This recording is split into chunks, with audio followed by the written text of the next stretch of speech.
Siyanibingelela nonke balaleli nani babukeli egameni elihle leNkosi uJesu Kristu. Emagumbini amanye omhlaba siyanxusa ukuba uthathe iBhayibheli lakho uthamele imfundiso yevangeli lombuso wezulu, izwi leNkosi uJesu Kristu leli olalele njengamanje. Kulabo abalalele abafisa ukubhabhadiswa egameni likaJesu Kristu, kukho ukuthethelelwa kwezono zethu ukuba bathintane nathi.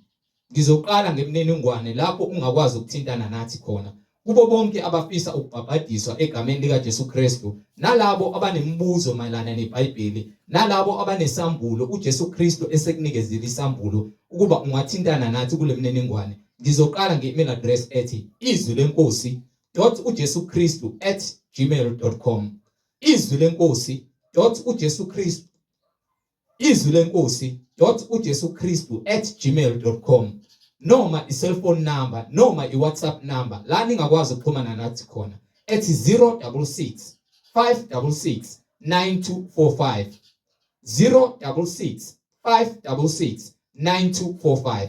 Izintshumayelo nezimfundiso zonke ziyatholakala ku-YouTube, lapho ungahlala khona phansi uphethe iBhayibheli lakho ulalelisise. Ku-YouTube uzosearcha uthi izwi lenkosi uJesu Kristu, izwi lenkosi uJesu Kristu. Ungakhohlwa ukusubscribe, ungakhohlwa futhi nokupressa i-notification button ukuze ngaso sonke isikhathi uzoyithola izimfundiso ezisiholela ekungcweleni naseqinisweni elinguJesu Kristu oyinkosi nomsindisi. Ungakhohlwa nokusharisha ilink kuzihlobo zakho nakubo bonke abantu obathandayo, ikakhulukazi labo enihlangana nabo ngaso sonke isikhathi manihlanganyele nithi niyamdumisa uNkulunkulu ngomoya nangeqiniso, ukuba bahlolisise imfundiso abasuke beyishunyayezwa nabayifundisayo ngaso sonke isikhathi manihlangene, ukuba ngabe iyafakazelwa yini imibhalo engcwele. Njengakho konke esenishumayeza khona sinifundisa khona kufakazelwa imibhalo engcwele, iBhayibheli. So ku-YouTube sharisha ilink izwi lenkosi uJesu Kristu. Ake sigobise amakhanda, sivala amehlo, sibonge ubaba wethu osezulwini njengamanje, nokuthi izwi lakhe libe yinkemba esisusa zonke izimfundiso nokuba kukhuni kwamakhanda ethu ngegama lenkosi uJesu Kristu. Baba wethu osezulwini, malingcweliswe igama lakho, umbuso wakho mawufike, intando yakho mayenziwe emhlabeni njengasezulwini. Usiphe namhlanje isinkwa sethu semihla ngemihla, usithethelele amacala ethu njengoba nathi sibathethelela bonke abasonayo.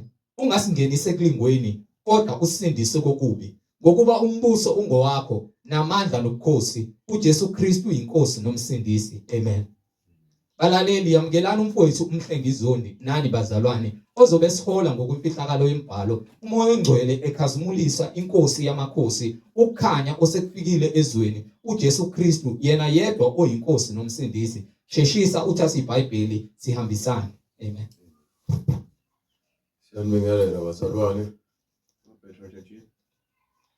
Siyanibingelela bazalwane egameni lenkosi uJesu Kristu umninimandla onke, inkosi yokuphila, inkosi yenkazimulo, umqali nomphelelisi wokholo lwethu, onguye, ongenasiqalo, ongenasiphetho, u-Alpha no-Omega, ongunaphakade. Siloke sithole ubufakazi ngalo iBhayibheli elingcwele ukuthi yinye inkosi, yinye inkolo, munye umbhabhadiso. Egameni likaJesu Kristu umninimandla onke, siyambonga uNkulunkulu ngokuthi asiphe ukuqonda ngembhalo yakhe nangabaprofethi nabapostoli bakhe egameni likaJesu Kristu, esithenjiswe isiphiwo sikamoya oyingcwele ukuze sithethelelwe izono zethu. Uma siphenduka sibhabhathiswe egameni likaJesu, asibhabhathiswa ngegama, sibhabhathiswa egameni, kusho sibhabhathiswa egameni lemfundiso, egameni likamoya kaNkulunkulu owuJesu. Lo moya sobizwa ngokuthi ke unguJesu lo moya. Ingakho uJesu ethi yena noBaba bamunye. Ingakho esho ukuthumela umduduzi lapho khona ekhona noBaba wemba khona. So umethumela uthumela umoya wokungena uJesu esakenyameni. umoya wodwa umduduzi umoya ingcwele uNkulunkulu negama elithi Jesu yilona eseliphethe-ke umoya oyingcwele. So ubhapathiswa egameni lika Jesu, ubhapathiswa egameni lomfeli wabantu nowavuka ekufeni nowasindisa abantu ngemfundiso ayiphethe abakholwa nguye abayamkela base bethola isiphiwo sikamoya oyingcwele. Simelwe ukwazi imbhalo emfundiso kaJesu kusukela kwincwadi kaGenesis kuya kuMalaki kuyaqala kwincwadi yobufakazi bukaMathewu kuyophuma kwincwadi yeSambulo. Lezi zinto lezi zibhalelwe abantu ukuba bafunde bazi izwi likaNkulunkulu ukuze basindiswe. Insindiso ivela ngokukholwa izwi likaNkulunkulu. Izwi likaNkulunkulu liqala ukushuyayelwa ngokuthi abantu bafikelwe iBhayibheli incwadi engcwele. Abambulelwa umoya ingcwele wabanika ukuhlakanipha ukuthi bakwazi ukufundisa izinto zikaNkulunkulu. Zibalulekile ukuthi sizazi njengoba uNkulunkulu ezibekile, sizilonde, siziqonde ukuze sisindiswe. Insindiso ibalulekile eyomphefumulo. Futhi fanele wazane noJesu ukuze uthole insindiso. Fanele uthole umfundisi ovela kuJesu ukuze uthole insindiso. Nayo indaba uNkulunkulu ukhulumile ngezwi lakhe. Uma unokuqonda izwi likaNkulunkulu, umoya ingcwele uyakwambulela yonke into. Yabona bekuzoqhamuka umuntu akhulume into egameni likaJesu ephambene nezwi, kepha ngokuba athi umuntu yena ukhulume noJesu noma uJesu ukhulume naye, bese uJesu akhulume izwi liphambene nento ebhalwe phansi ezwini lakhe. Emva kweminyaka leBhayibheli labakhona, bese kuzovela umuntu ozalwe ngo-1970 bani 1960 bana ngazi azothi uJesu ukhulume naye wamambulela. Okunye kuzoba yikona, okunye bese kuphikisane nezwi kuthiwa likaJesu. Uthi uJesu, vumelani abantwana beze kimi ngokuba umbuso wezulu ungowabo. Ngisho izingilosi zabo zibona ubuso bukaNkulunkulu ezulwini. Ayikho imfundiso ethi umuntu ezalwa eBhayibhelini, uma umuntu ezalwa igama lakhe libhalwe esihogweni. Kepha kunezimfundiso ezigcwele ziyatrenda ka-YouTube nawo-TikTok za brother Enigma. Uthi uma umuntu ezalwa kunencwadi ekhona esihogweni wakhombisa uJesu ukuthi ithi ingane izalwa igama lamadimoni asuke singaphakathi esibhedlela ezobhala igama lengane libhalwe esihogweni. Ukuthi igama lakho kumele esihogweni. Uthi ekhuluma nalo wakhuluma naye kwi-podcast yaka-YouTube. Uthi uyabakhomba uthi igama laloya muntu nelakhe uyazikhomba uthi leke esihogweni. Kepha ukhuluma ngoJesu usindisiwe. Ngifuna ubheke ukushayisana kwezinto ezishoyo. Uzikhomba yena uthi igama lakhe leke esihogweni. Kepha uthi usindisiwe ukhuluma ngoJesu. Kepha uthi igama lakho bese usindisiwe wamukela uJesu lacishwa ngegazi likaJesu esihogweni. So ingane ezalwayo ayazi lutho. Kwenzeka kanjani igama layo liyobhala esihogweni ingazange yone. Ekubeni uJesu emhlabeni mefika uthi vumelana abantwana beze kimi ngokuba umbuso wezulu ngowabo. Umntwana ongenacala angabhala kanjani igama lakhe esihogweni engonanga? Ngokuba uthi uEnigma umuntu ufanele aze amukele uJesu ukuze igama lakhe lizocishwa kuphi esihogweni. Ayikho neyodwa incwadi eBhayibhelini efakazela lokho. Ngizohamba ke manje ngiye kwiTestament elidala. Nina bonke abantu abalandela uEnigma lezi mfundiso zakhe ningalazi iBhayibheli nizoduka. Kuzogcwaliseka isiprofeto kabuhlungu ngani esithi kuyakuvuka abaprofeti abaningi ngegama lami badukisa abaningi. Ngenxa yokuthi senibalekele imfundiso ephilileyo eBhayibhelini. Uthi umpostoli kwincwadi yaTimotheyu yokuqala before ngiye kwiTestament elidala Uthi kwincwadi yaTimoteyu yokuqala sahluko 4 uverse 1 ngifuna uunderstand ukuthi uthini umoya. Bese ke uhlola into ekhulunywa umuntu bekuthi una umoya. Uthi kwincwadi yaJohane sahluko incwadi yokuqala kaJohane sahluko 4 from verse 1 uthi bahloleni omoya. Ngoba ningi omoya baphumile ezweni. Uma umuntu ezokhuluma into ephambene nezwi likaJesu ngokwembhalo lo muntu lowo ungumphiki Kristu ngokuphikisa izwi. Mekuthi ke mina ngiyowahlulela ngesihogweni ngoba naku ngiphikisana nento ekhulunyawo enigma. No ngikhuluma ngeBhayibheli angikhulumi ngami mina ukuba ke ngami ngabe nami mhlawumbe ngifana nabo bonke abantu uba ngilazi iBhayibheli ngabe ngiyakholwa ukuthi uthini. Inkinga ukuthi ngazi iBhayibheli. Akuqali ukuthi ngiphikise ngeBhayibheli ukuba kuzona zonke izinto ezozisho eziphikisana neBhayibheli sohlola imibhalo phambi kwabantu noma kuthiwa ngitrendi laba abazozwa imfundiso ibona abazakusindiswa angiyenzeni lento udumo ngiyenzela ukuthi laba abakholwa iqiniso abantu abazosindiswa ngevangeli likeBhayibhelini abantu abahamba nathi ngokweqiniso abahamba ngeBhayibheli. Bathandekayo maningakholwa yibo bonke omoya. Maningakholwa lithi iBhayibheli singenezeli kule ncwadi. Singasusi kule ncwadi. Kunezinto enigma azifakayo ezingekho eBhayibhelini. Wathi ngelinye ilanga uNkulunkulu ukhulume naye uJesu ukuthi uzakubuya ngeSabatha. Usho enigma. Usho uJesu uthe usezobuya ngeSabatha. Esezoqoqa ibandla lakhe kubhubha umhlaba.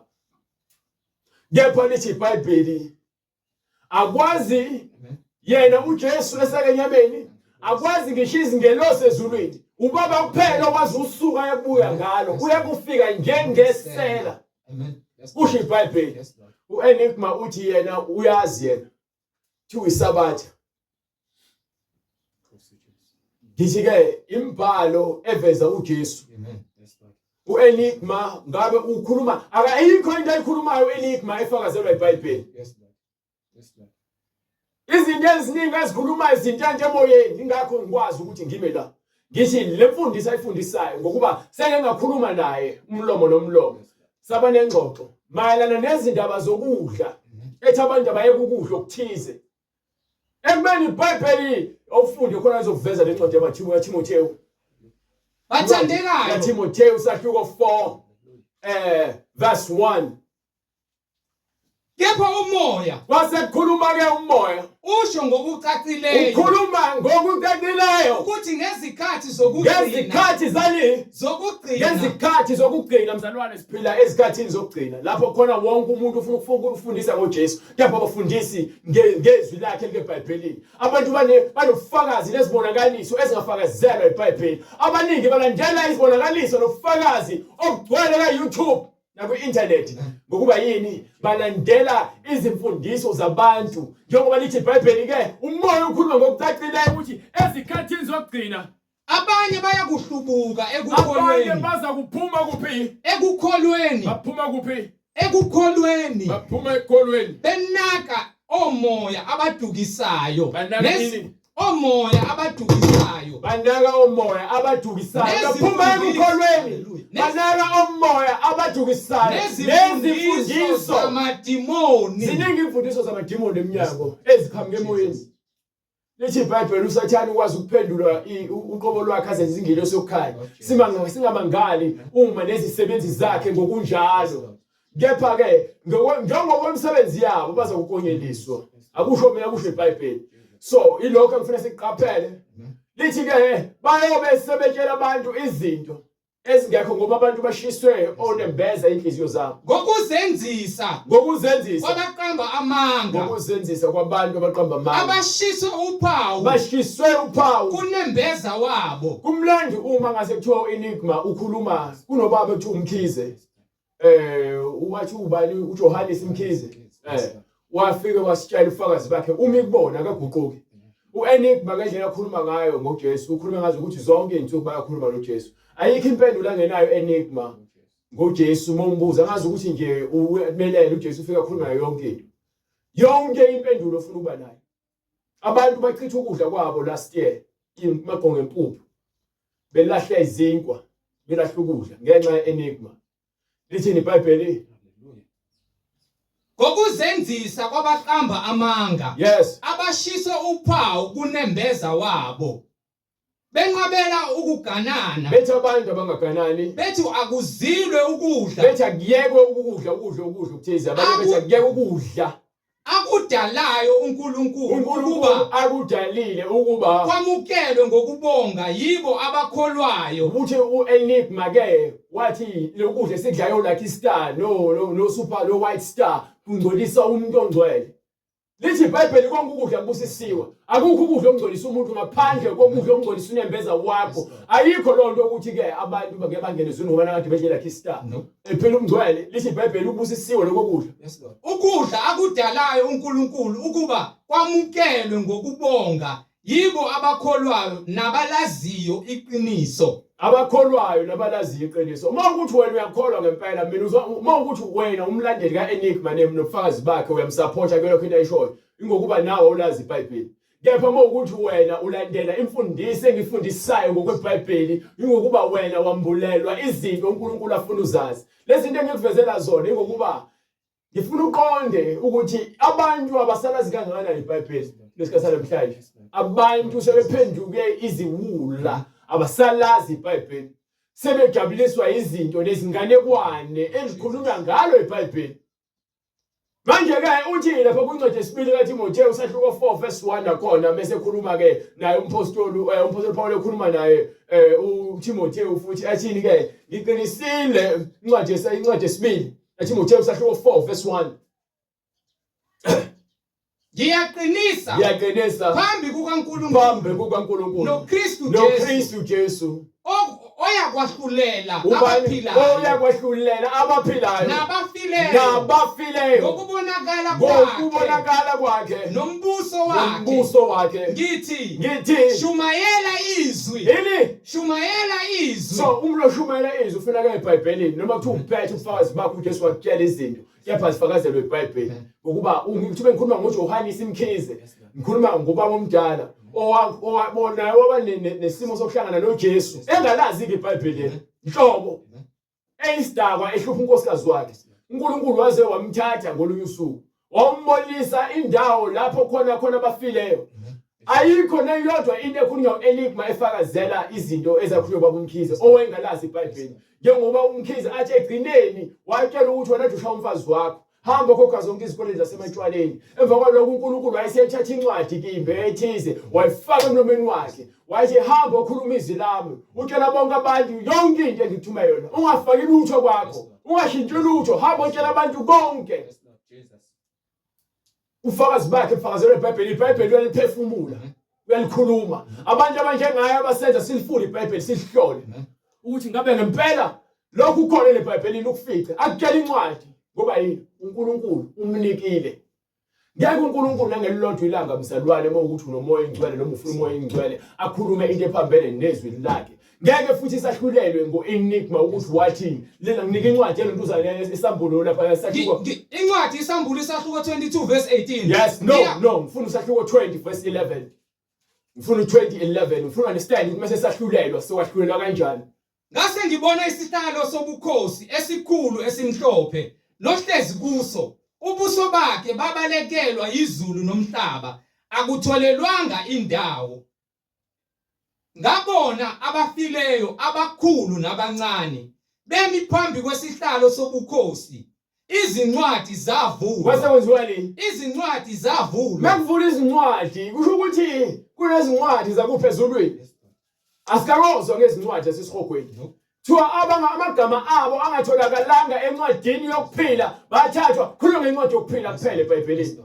So le ncwadi yasesihogweni incwadi usathela phala khona amagama ayikho leBhayibhelini.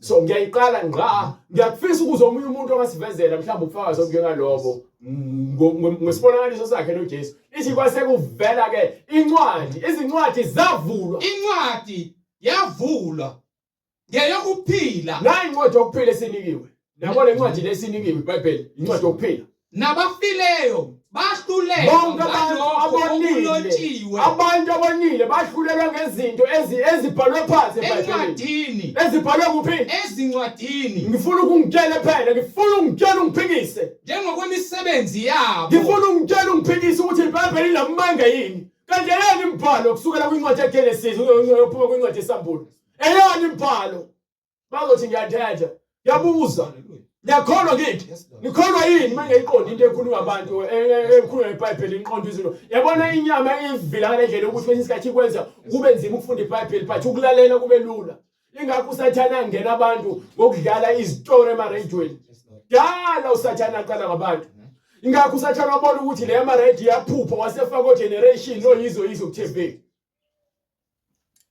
so uloke elevator usathana ingakho ukukhohlakala sekugcwele emafonini ingasafanele uzubuka ku TV so ukukhohlakala vele ukubuka uwedwa uma eqasheni usathana amaqhinga akhe uyawazama ndlela zonke ukuze nigcine nina abantu niyimpumputhe nibalekele ukungcwele nijaya ukulalela kuphela angikwazi ukuhlola imimoya ngokuba yini ngikhubazekile kumoya nimpumputhe kamoya nizimungulu kamoya nanizwa valekile amadlebe kamoya bonke abantu abangafuni ukufunda izwi lokuhlala ezweni bafile behamba ngoba sonke ngeke sahlulelwe ngo-enigma yonke into ayishoyo ngeke ngahlulelwe ngayo uzovula imibhalo akayivula imibhalo enigma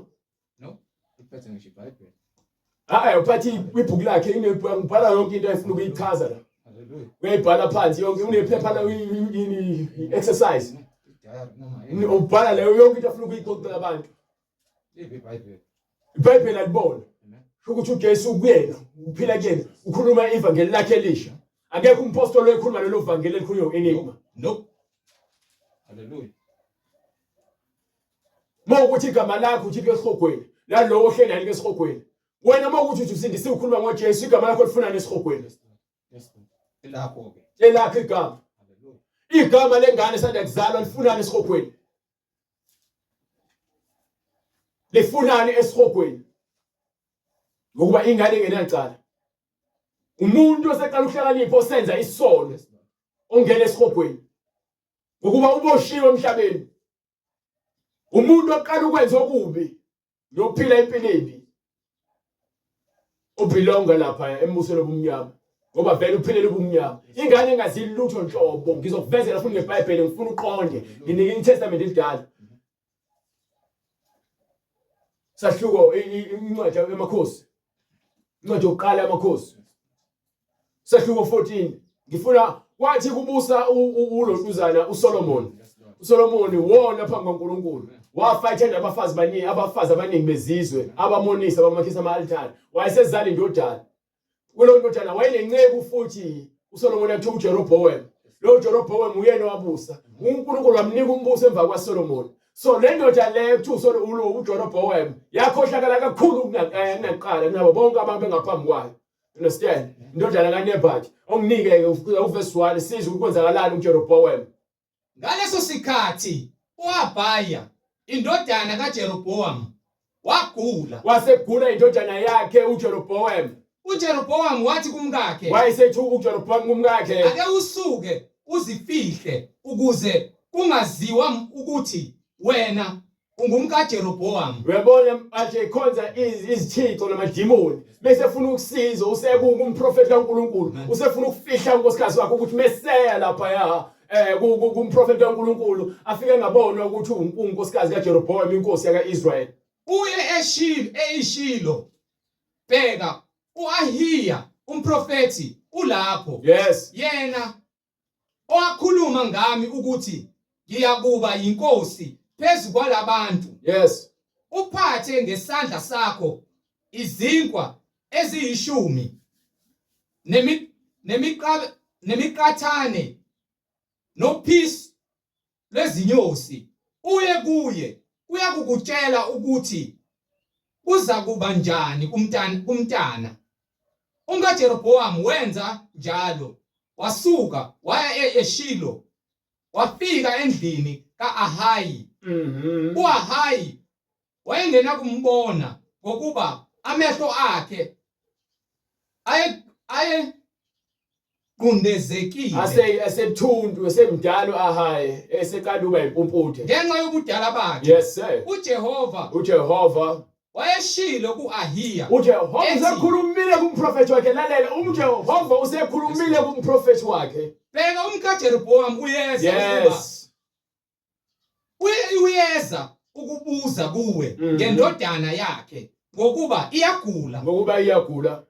Wamphendula ngokuthi ngokuba kuyakuthi ekungeneni kwakhe azishaye omunye umuntu. yes Kwathi lapho Ahiya wena style ukuthi uNkulunkulu uletha umuntu oza kumuntu oyimpumputhe. uNkulunkulu uzokwambula into yomuntu ozikhetha ufihliwe. Ngoba sithi ayikho into efihlakele uNkulunkulu.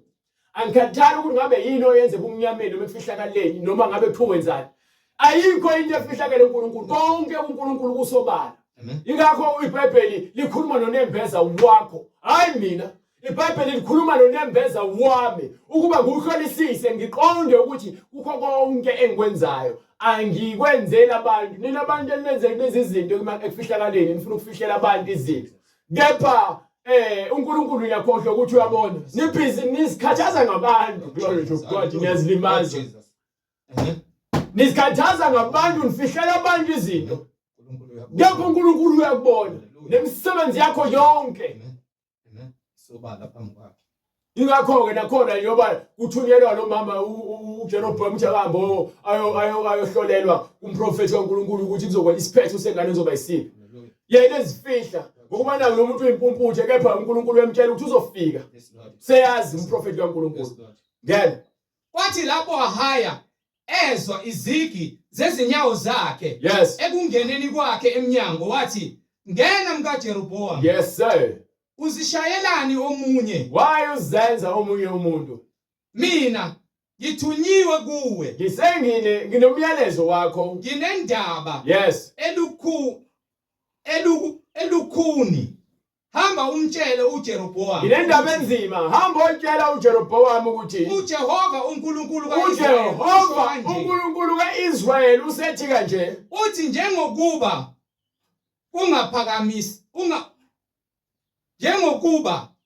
ngakuphakamisa phakathi kwabantu ngakubeka ube ngumbusi wabantu bami uIsrayeli.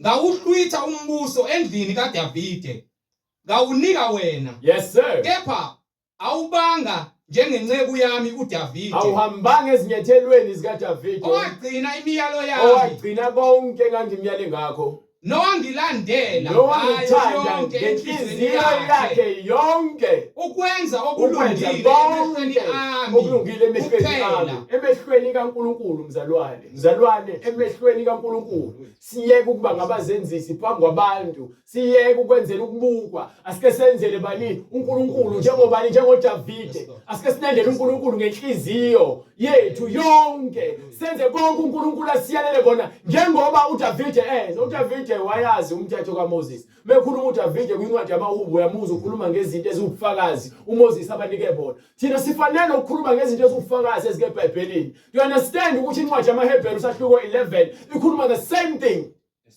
Yes Lord. Ikhuluma ngobufakazi. Bese incwadi yamaHebheru sahluko 12 futhi ithi vula ithi ngokuba naku ubufakazi obungaka obuskankile obungangefu. Hallelujah. Sifanele ukuthi silahle konke okusindayo nokuyisona okuthandela kithi okwenza ukuthi thina singafinyelele eqinisweni. Fanele sazi bazalwane lento ekuthiwa iBhayibheli bazalwane ngiyaninxusa ngiyanincenga ngobubele bukaNkulunkulu ukuba zinikeleni kwincwadi engcwele isikhathi sokugcina manje siphila kusona. Ukuthi kanjani isikhathi sokugcina kubonakala ngesiprofethi esigcwalisekayo. Njengoba kwenzeka izinto uma unomoya engcwele uyakwambulela ukubona. Mongenamoya engcwele wona konke into kuyefana. Njengoba ithi incwadi ke lapha kwincwadi yaPetru nakhona futhi incwadi yesibili kaPetru hluko 3 ikhuluma ngakho ukuthi ke uNkulunkulu akalibali. Abanye bathi ukulibala. Ingakho abamedembesela. Bathi njengoba kwenzeka namanje akuyikho into eseshintshile kuyefana. Kepha seyifanele. Aniqondi ukuthi uNkulunkulu uthe ulinde ukuthi igcwaliseke konke okusezwini lakhe ngaphambi ukuthi izulu nomhlaba akugoqe. ngokuba uNkulunkulu onomusa akafuni ukuthi abantu babhubhe, kepha nina abantu niyadembesela, nibhizi, niyazinikela ezintweni ezijabulisa inyama. Yazi mina ngingazondwa, ngingathathwa njengohlanya, ngingathathwa njengomuntu ongathi mhlawumbe unomona, ngenxa yokuthi ngikhuluma against noma ngimelene nezinye izinto Enigma azishoyo, ingokuba azifakazelwe eBhayibhelini. Noma ungamthatha umbeke phambi kwami sihlale phansi asho into ngithi sihlole eBhayibhelini ukuze kufakazeleke ini amandla kaNkulunkulu phela ukuthi ubani oqinisile, ngabe uEnigma noma iBhayibheli. Mawukuthi iBhayibheli inamanga uEnigma uqinisile, so sonke lesikhathi abantu beshumayela besebenzisa iBhayibheli kusindiswa abantu, futhi ayinamsebenzi iBhayibheli. Besingakho isidingo sokuthi kushunyelwe ngeBhayibheli, bekumele kuthunyelwe abantu abalethe ubufakazi kaJesu ophambene neBhayibheli. Nathi thina sonke sikholelwa iBhayibheli njengoba lisho iBhayibheli siyesihogweni, ngixoxela indaba. Ngoba yini asikholelwa uEnigma? Mina kusho ukuthi ngisiqalekiso kuNkulunkulu, kusho ukuthi mina ke ngesihogweni ngoba yimina oholela abantu esihogweni ngeBhayibheli. Nazi kuqala lokhu ukuthi ngezinsuku zokugcina kuyakufika abahleki usulu behamba ngezinkanuko zabo bethi siphi isithembiso sokufika kwakhe na, ngokuba kuselokhu obaba balala konke kumi kunjalo njengakwesekuqaleni kokudalwa, ngokuba bathandekayo ukukhohlwa lokhu ukuthi kwaphakade izulu lalikhona kanje nomhlaba owavela emanzini, nangawo amazwi umi ngezwi likaNkulunkulu. So understand ukuthi izwi kaNkulunkulu aliguquki lisamile. Konke akhulumile nakwenzile kusamile. Kumele isikhathi asibekelileyo. Lesikhathi asibekileyo usibekele isikhathi esaziwa uyena yedwa. Yena yedwa. Usiyazi kuzokwenzakalani ukuthi kuzokhala icilongo bese eshe uJesu nezingilosi, bese zithumela izingilosi emakhono amagumba amane omhlaba zihambe ziyoqoqa abantu bakhe, bese kuthi ke sebeqoqwe bonke abantu bese bayahlukaniswa phakathi nendawo, izimvu nezimbuzi. Kuthathwe izimbuzi zibekwe ngokwesokhohlo, kuthathwe izimvu zibekwe ngasokunene, bese ke kuthathwe labo abayizimvu bawunikwe embusweni kaNkulunkulu ngoba wawakhelwe bona ngaphambi kokusekelwa komhlaba. Bese kuthi izimbuzi ziyolahlwa kuphi eqhibini lomlilo, ngokuba ke abazange bafuna ukukholwa, bakholwa amanga kaSathane. So ngibuyela kulento ukuthi ke into ebalulekile ukuthi understand iBhayibheli, uqonde imibhalo lebhalwe phansi. Ngalokho wena uzoya phansi esihogweni, angikhathali ungabe ubani. iBhayibheli iyona into ethiwa sokwahlulelwa ngayo kuphela. Bengazi lona ngaqonda into uNkulunkulu ayishoyo ayifunayo, mina into ezongisindisa unginike incwadi le yamakhosi sesizofuna ngifuna sivale kuyona incwadi yamakhosi lapho khona ke esemtshela ukuthi ngakuphakamisa wena wangafuna ukuhlala ezwini lami njengoDavide. uNkulunkulu ufuna abantu abathanda izwi lakhe, izwi lakhe. Uthi uEnigma enye into futhi ayikhulumile efakazela amanga, uthi uma ufika noma efika yena noma befika abantu bezoshumayela wena unqabe uJesu igama lakho likesihogweni, kepha the moment wena wamukela uJesu uphakamisa izandla kuthiwa kusho umthandazo wezoni, amanga lawo awukho umthandazo wezoni eBhayibhelini. Akaze asho uJesu ukuthi ke anotshela abantu ukuthi baphakamisa izandla basho umthandazo wezoni, okusho kona ukuthi uEnigma iBhayibheli akalazi. Understand? So uma ethi ke phambi izandla usho umthandazo wezoni, uthi the moment uqeda umthandazo wezoni uthi amen igama lakho ngegazi likaJesu, automatically liyacishwa esihogweni. Ayikho loo nto leyo, ayikho incwadi efakazela loo nto ayishoyo. No. iBhayibheli lithi phendukani yilowo nalowo apaphathiswe egameni likaJesu Kristu. Imfundiso yabapostoli bakaJesu leyo. Lento yokuphakamisa izandla abantu basho umthandazo wezoni asiyithole eBhayibhelini. Uthi uJesu ngiqinisile ngaphandle kwamanzi nomoya akekho ukubona umbuso kaNkulunkulu. Abantu kufanele bapaphathiswe, bamukele umoya ingcwele. Mbathiso, haleluya. Lithi iBhayibheli ambani ukwenza abafundi nibabhaphathise. Ngingasangana phambi kwakho njengamanje, it's fine. Ngingazwakala njengomuntu onomoya. angatrenda agcwale internet Jesus. vele upoison uyashesha ukugcwala Yes, Lord. ufaka upoison emzimbeni umuntu ugula manje afe Amen. Oh, Jesus. kepha melasho umuntu kulinga isikhathi Yes, Lord. angithi ngakho ulesibhedlela kulokuthiwa unika amaphilisi unika imjovo kuba fanele ukurecover kepha isifo mesikushaya manje siyacheshisa njengayo-ke lemfundiso egcwele kwi-internet iyeshesha Yes, Lord.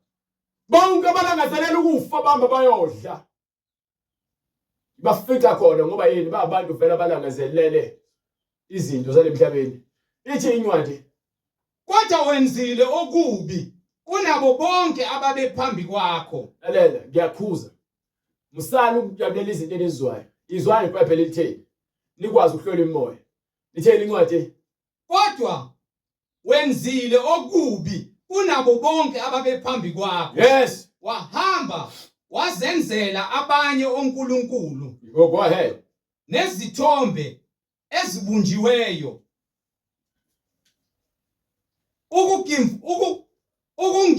Ukungivusa ukuba ngithukuthele. Wangilahla nyomvane.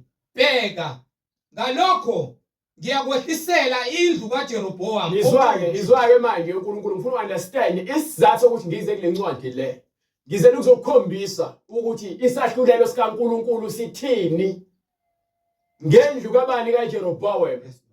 nendodana yakhe ubani indodana yakhe Nginqume uJerobhoamu wonke. ngithe indodana yakhe funda pho verse 1 Aha. Abiya.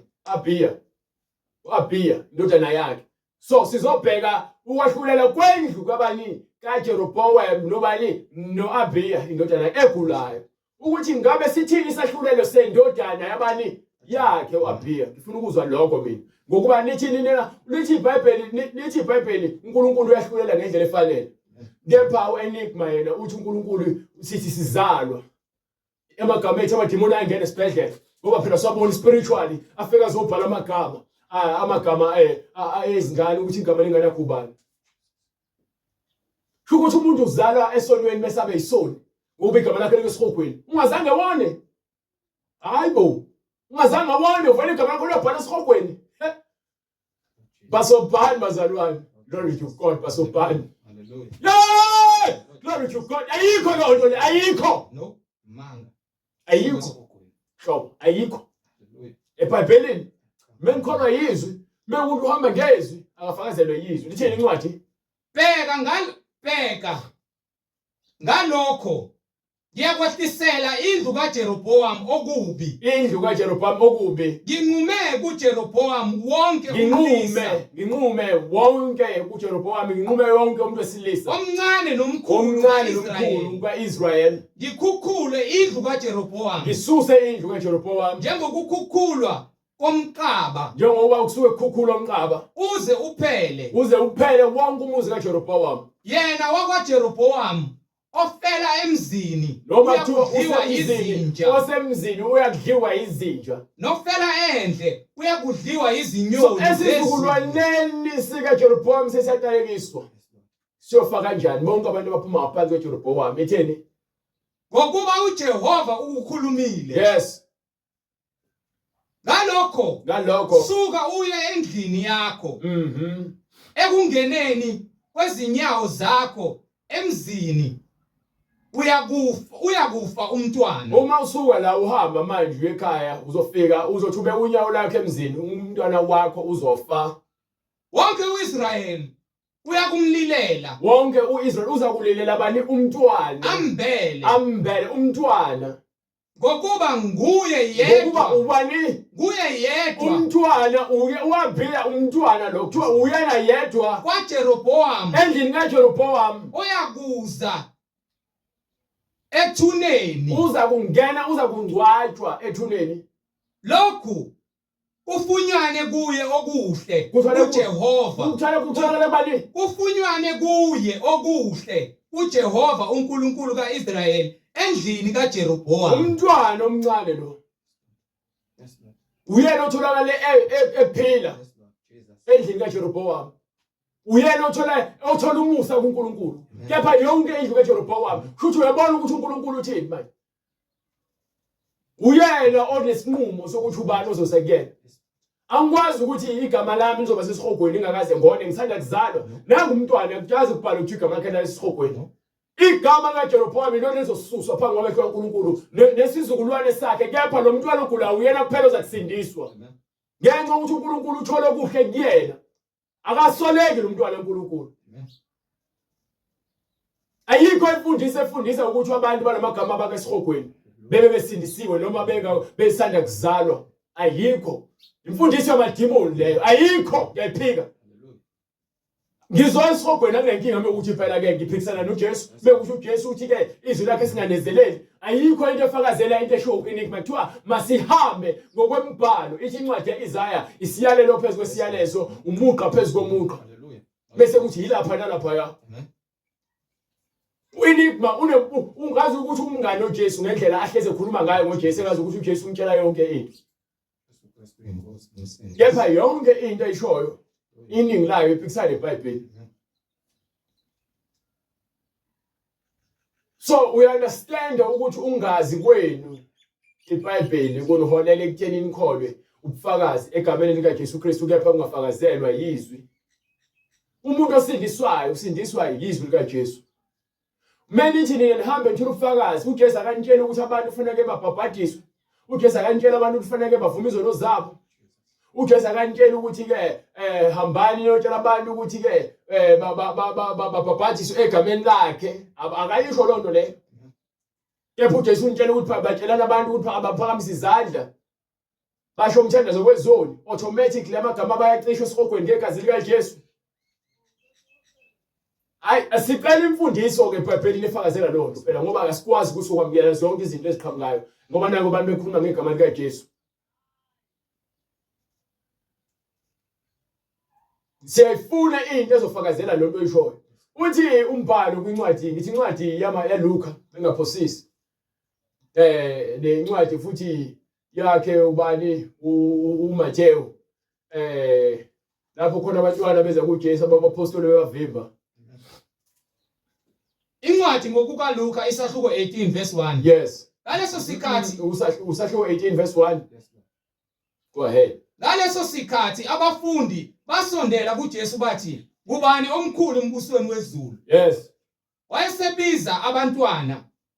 Umntwana wamisa phakathi kwabo wathi, "Ngiqinisile, ngithi kini, uma ningaphenduki nibe njengabantwana, anisoze nangena embusweni wezulu." So kanjani umntwana igama lakhe libhalwe esihogweni ekubeni uJesu wenza abantwana isibonelo ukuthi abantu abangcwele labo. Until umntwana uzomfake imfundiso ebhedayo noma aqala ukwenza izinto ezibhedayo. Lo mntwana useyabelong esihogweni ngoba usenoqonda ukuthi into ayenzayo ayilunganga. You understand? Kepha umntwana ongazi lutho thiwa wena phenduka ufane nengane engazi lutho ukuze ufundiswe uJesu. Ingakho incwadi yezakhe ithi qeqesha umntwana.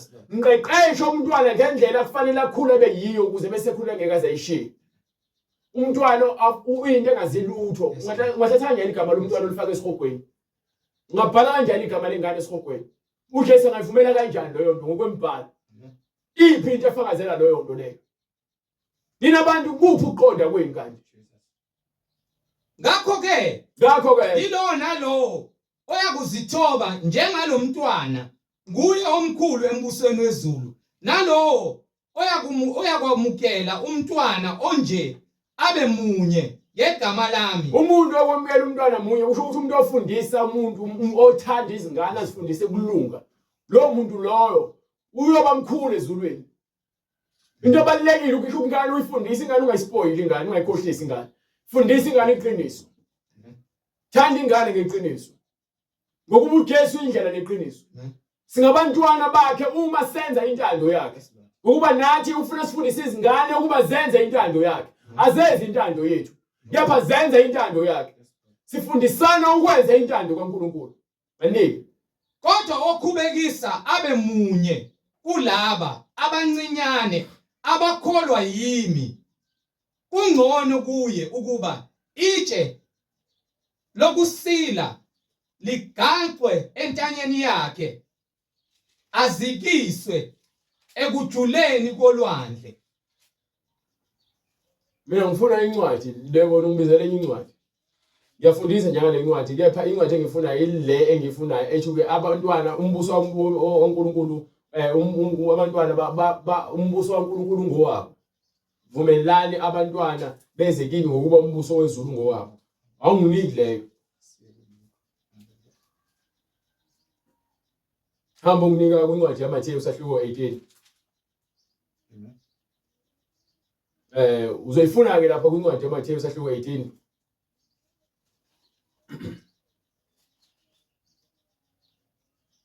U17 or 18. Othi ngizibhekele.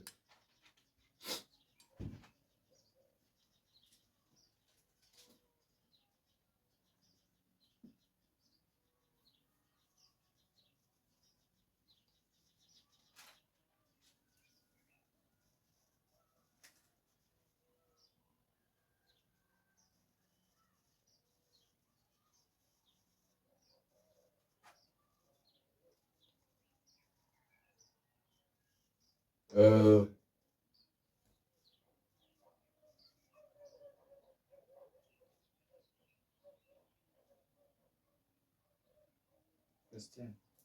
Unginike. Bheka ningadeleli namunye kulabo abancinyane ngokuba ngithi kini izingelosi zabo. Ngifuna yona impela lo ncwadi leyo usahluko ba 18. 18. Awuqale from verse 1. Qhubeka verse 7. Okay, go ahead. Incwadi ngokukaMathewu isahluko 18 verse 6. Kodwa okhubekisa abe munye kulabo abancinyana abakholwa kimi ungcono kuye ukuba itshe lokusila ligaqwe entanyeni yakhe azikiswe ekujuleni kolwandle maye kulo izwe ngenxa yezikhubekiso ngokuba izikhubekiso zimele ukufika kepha maye kumuntu esiza ngaye isikhubekiso kepha uma iso lakho izikhubekiso zizakufika zifikile izikhubekiso uthi umoya ingcwele maye kulowo isikhubekiso esafika ngaye kepha uma isandla sakho sikukhubekisa kumbe unyawo lwakho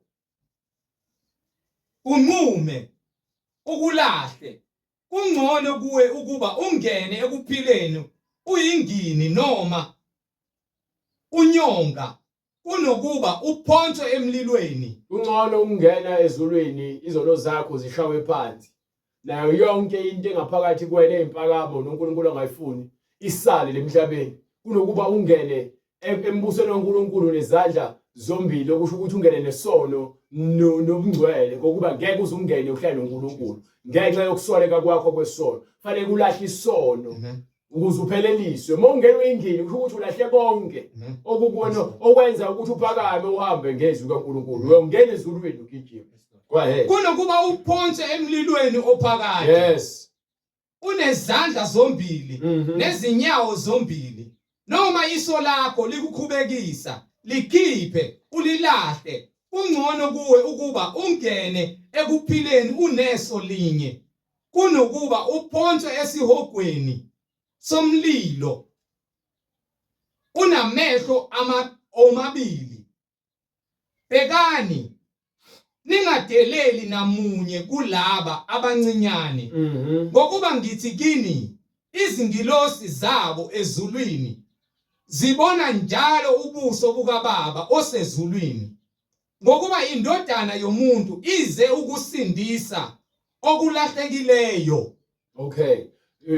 Abantwana singabakhohlisi singabafundisa izinto ezingekho awuhambe ke ngathi ngifuna ke ngqo lapha kwincwadi yaLuka sahluko 18 ngifuna from verse 15 bese siyavala ke ngayo seqedile ngayo manje ngale ndaba le ebengifuna sihlasele siqondise kubona bonke abantu abathanda samnika ke imfundiso nakhona ngaphambili brother Enigma wahambe ke sendela abantu ivoice note ukuthi kunabantu bakwaZulu Natal abamphikisa igama lami ngumhlengi brother Enigma ukuze bonke abantu bezongizwa bazongazi igama lami ngumhlengi wakwaZondi ngishumela kule page la YouTube ekuthiwa izwi lenkosi uJesu Kristu ilapho khona uzofica zonke izimfundiso engizifundisayo angifuni ukukhuluma ngame engazi ukuthi ngumuntu nje umhlaba abantu abaningi yimina umhlengi Zondi Imina okhuluma ngawe, angihlebi ngawe, ngifundisa abantu ngezinto ozifundisayo. Ngidalula ngegama ngokuba nompostoli Paul webadalula ngamagama. Bonke abantu abebefundisa izinto eziphambene nevangeli. Njengoba ubhaliwe nalana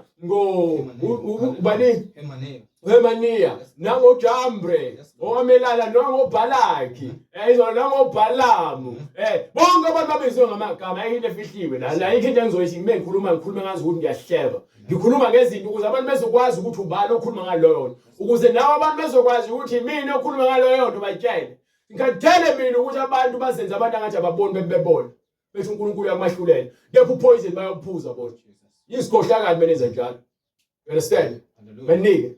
Incwadi ngokuka Luka isahluko 18 verse 15. Baletha kuye abantwana ukuba baseletha abantwana kuyena ukuba baphathe. Kepha abafundi bakaJesu bekubona babakhuza. Yes. Kodwa uJesu wayesetheni kubantwana izingane angikhulumi ke manje ngabantwana engazi ukuthi mhlambe abasanda kuzalwa ngeke azakwazi ukuzuzela umntwana osanda kuzalwa kuJesu. Kepha abantwana laba abancanyana eyizona nto leyo. Go ahead. Kodwa uJesu wababizela kuye wathi wababiza uJesu abantwana indlela abathanda ngayo abantwana ukuthi angavuma kanjani ukuthi umntwana ongena aqala igama lakhe libhalwe esihogweni. Ngasiphi isizathu? Hallelujah. Lord Jesus. Igama lakho uyaphila nje esihogweni ngale kwesizathu. Ukuthi uJesu phela usekwahlulela ukuthi wena uyisona uzalwa wena. Siyazi ukuthi kwahlulela uNkulunkulu kulungile. Manje lezi zinto ezikhulumayo akufakazelwe eBhayibhelini imfundiso nje into emoyeni mzalwane basopa. Go ahead. Kodwa uJesu wababizela kuye wathi iBhayibheli lithi uJesu uqobo lwakhe wabiza abantwana wababizela kuye wathini? Vumelani abantwana beze kimi. Ningabanqabeli ngokuba umbuso kaNkulunkulu ungowabanjalo. Umbuso kaNkulunkulu ungowabantwana nabantu abavumela abantwana bakaNkulunkulu beze kuyena. Yayizwa lonto leyo. Ngiqinisile ngithi kunina yilowo nalowo ongakumukeli umbuso kaNkulunkulu njengomntwana. Ongamukeli umbuso kaNkulunkulu njengomntwana kasoze angena kuwo. Umbuso kaNkulunkulu njengomntwana. Izingilosi zabantwana zibona ubuso izingilosi zabantwana zibona ubuso bukaNkulunkulu ezulwini. Kangakanani nemhlabeni ithiwa amagama abantwana ke esihogweni encwadini. Lo mntwana mefa kushuthwe esihogweni. Ukuba igama lakhe likuphi akamamkelanga uJesu. Amanga kuhlaza lawo. Mawukuthi awuboni ingoba nangu impumputhe ngamabomu uyathanda. iBhayibheli likhuluma izwi linye eqondile. Isikutshele ukuthi uJesu uthini kubafundi bakhe bese batshela ukuthi abahambe bosebenza. Inike incwadi kaMark sahluko 15 sahluko 16 kusukela kuverse 15 or starting from verse 12. Ngifuna uzwe uJesu ukuthi uthini kubafundi bakhe. uJesu uqobo lwakhe uthini kubafundi bakhe. Umfundi kaJesu wonke uyokhuluma izwi linye. Fanele sifakazelane ngezwi likaJesu. Uma siphikisana nezwi likaJesu ukuthi indaba yensindiso ayisekho ayisenamsebenzi. Indaba yeBhayibheli ukuthi ayisenamsebenzi. Bese kuthiwa kunezimpi nokwahlukana. Le mfundiso eziningi ezikhamukayo kuthiwa iBhayibheli lithi iqhamuka kumadimoni azivele kuJesu. Ngoba bezivela kuJesu bezohambisana nezwi lakhe. Hallelujah. Incwadi ngokukaMark isahluko 16 verse 15. Go ahead. Wayesethi kubo, hambani niye ezizweni zonke. Niye ezweni lonke. Go ahead. Nishumayele ivangeli kukho konke okudaliweyo. Okholwayo abhaphathizwe. Okholwayo abhaphathizwe. Akholwanga lapho ukuthi mhlawumbe okholwayo aphakamisa izandla asho umthandazo wezolo uyakusindiswa. Okholwayo abhaphathizwe uyakusindiswa. Thatha laphi lento ophakamisa izandla lo mthandazo wezolo? Ubani ofundisa leyo nto eBhayibhelini? Lithi iBhayibheli okholwayo abhaphathizwe uyena uyakusindiswa. Kepha ongakholwayo uyakulahlwa. Kepha lo ongakholwayo uyakulahlwa. Lezi yizibonakaliso ziyakubalandela bonke abantu abakholwayo ngegama lami. Bayakukhipha amadimoni. Bashumayele ngezilimi ezintsha. Inkinga abantu bangasizwa noma siyabhora sikhuluma izilimi ezintsha. Hallelujah. Ubhajwe kwizilimi zabafundisi bempumelelo nabayizikhuthazi motivation. Baphathe izinyoka. uSathane simphethe ngezwi ngegama likaJesu. Hallelujah. uma bephuza Uma ke okubulalayo. noma ungaletha yiphi imfundiso akhulunywe ngokudla Yes, lana. Lord. Yes. Uma uletha imfundiso noma ngabe yiphi ezama ukuzoqeda ngomuntu weNkulunkulu. akusoze kwaba nangozi. Glory to God. Wena say glory to Jesus Christ. Bayakubeka izandla Bayakubeka izandla phezu kwabagula baphile. Hallelujah. Ibhole phansi yonke into ekumele siyenze. Amen. Shumela ivangeli aphenduke umuntu okholwayo abhabhathiswe. Yes, Lord. Egameni likaJesu Kristu. Hallelujah. Yonke into siyenze egameni Yes, likaJesu Kristu. Umthandazo wezona ukho eBhayibhelini. Ungangizonda ungabona ngathi nekhanda liqinile ayikho lona uJesu akazafundise. Ngomthandazo wezona No. phambi izandla. Into eqhamuka esihogweni, qhamuka esihogweni leyo nto leyo. Ayikho. Ayikho. Ayikho eBhayibhelini. Ngifundisa kanjani ukuthi abantu abenza into engekho eBhayibhelini? Mengibuza ukuthi iphi lento eBhayibhelini ngizothini mina? Amen. Ubani oqhamuka nokuphakamisa kwezandla? Oh Jesus. Ubani? Nike phela. Uthini uphethe wena? Uphethe uthini lapha kwincwadi yezenzo? Phendukani. Phendukani. Yiloyo naloyo abhabhathise. Yilowo nalo uma sihamba ngezwi kaJesu sihamba ngisokwenza into ebhale phansi eBhayibhelini. Sokwahlulela ngeBhayibheli. Yes, Lord. Izwi kaNkulunkulu livela ngeBhayibheli. Konke okulotshiwe kulotshwe ngeBhayibheli. Hallelujah. Izwi. Hallelujah. Alikho iBhayibheli elisha elizovela. No. Phendukani yilowo nalowo abhabhathiswe. Egameni likaJesu Kristu. Bonke abafundi baka-Enigma bazophakamisa izandla. Hayi ukuthi ngimthatha kancane. Into ayishoyo iyamanga nje akuhlazi imostiyazo. Isihogo sikhona vele. Oh Jesus. Kepha ukwazi ukuqambela amanga izwi kaNkulunkulu ukhuluma izinto ezingazi zifakazelwe izwi. Hallelujah. Oh Jesus. Nala siye ngaze ngambuza isisa ngendaba zokudla. Waphika wazi wankwankwaza. Abazalwane baze babonja yikho lento le. Abazalwane abaningi sebeyaqonda iBhayibheli sebeyabona. Ngiliwe omunye umzalwane ivideo. Beke ngihambe ngomlandela mina kulo ngimbuka ngoba ngiyazi ukuthi uzokhuluma izinto engake engizonoke ngima la ngiziphikise. Meke ngezwe nje ngizoma la ngivume iBhayibheli sizohlola imbhalo. Bazokuzwa abakuzwayo bakulalele mina ngizobe ngithi laba abahamba nami ngeBhayibheli asihlola imbhalo. Ngiyamangala ngokuba nimhlubuka masinya kangaka yena. Owanibizela emseni kaKristu. Niye kwelinye ivangeli elingesilo elinye. Kuphela ukuba bakhona abanididayo bethanda ukuphendukezela ivangeli likaKristu. Kepha noma kungaba yithina Noma ngabe abapostoli noma ngabe kuthiwa yimina umhlengi uqobo lwami. noma ingelosi Noma ngabe evela kuthiwa ingilosi ezulwini elishumayeza ivangeli ezoshumayeza ivangeli eliphambene eliphambene nalelo naleli esanishumayeza lona makabe ngoqalekisiweyo lokho ukhuluma into ephambene neBhayibheli makabe ngoqalekisiweyo. njengalokhu sesishilo. Ngisaphinda nakalokhu ngithi uma umuntu enishumayeza ivangeli eliphambene nalelo enalamukelayo makabe ngoqalekisiweyo. Wena zahlulele ukuthi ufuna ukuhamba ngeBhayibheli noma ufuna ukuhamba ngobufakazi babantu abaningi sebephumile evangelini ekuphilileyo sebelandela ubufakazi balandeli babantu abathola ubufakazi ka YouTube ufuna bokuthi ubufakazi uJesu utheni kulo uJesu utheni kulo so landela lezo zinto abanye abasafunda kwiBhayibheli babaholo umoya ingcwele kodwa kanjani umoya ingcwele ungalazi iBhayibheli Lord Jesus.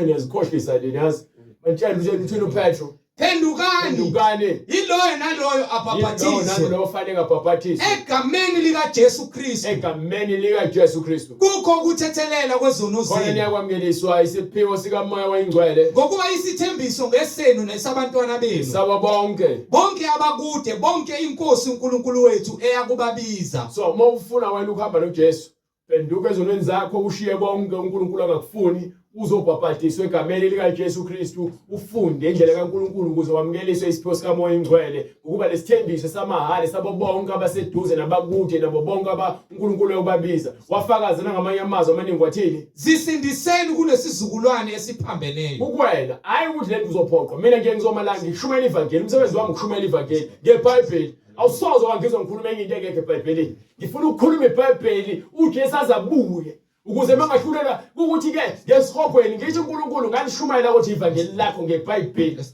Jesus, hallelujah. bakusho ukuthi le Bible lesishumayela amanga ukuthi uNkulunkulu wamanga phela ukuthi ubuvela ufuna ukusifaka esihogweni kepha mekuthi uthi sosindiswa ngokukholwa yizwi lakhe glory to God ukuthi nami ngisebenzele umbuso wezulu Akuba ukuthi uNkulunkulu uqinisile wonke umuntu ongumqambi. asikwazi ukukholelwa imfundiso ezintathu emoyeni asisekelwe iBhayibheli ngizolwa ngeBhayibheli ukuze kube sekupheleni Wona wonke umuntu ovela ethi uzoba umfundisi noma uthi uyashumayela noma kade eshumayela ngizolwa ngeBhayibheli kuze kube sekupheleni.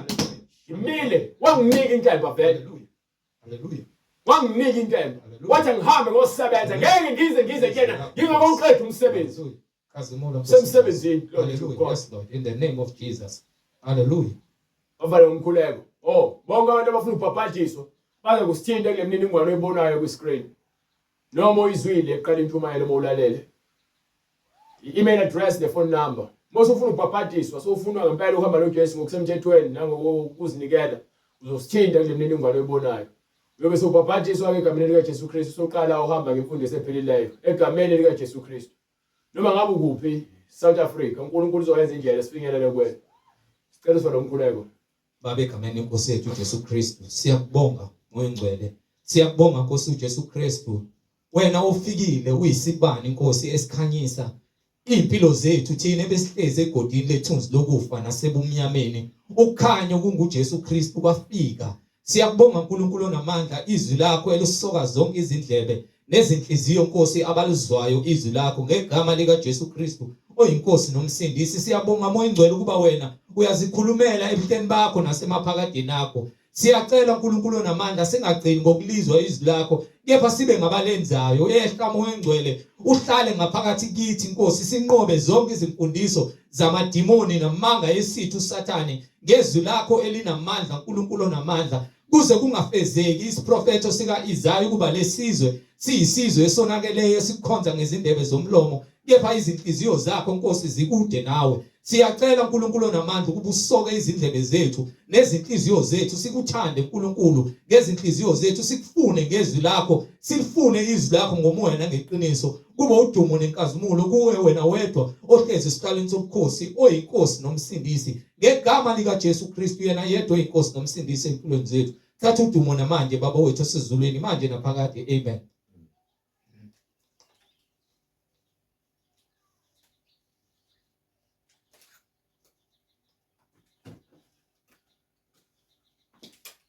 Enalufana lo munye ubebhizi emtshela ukuthi hayi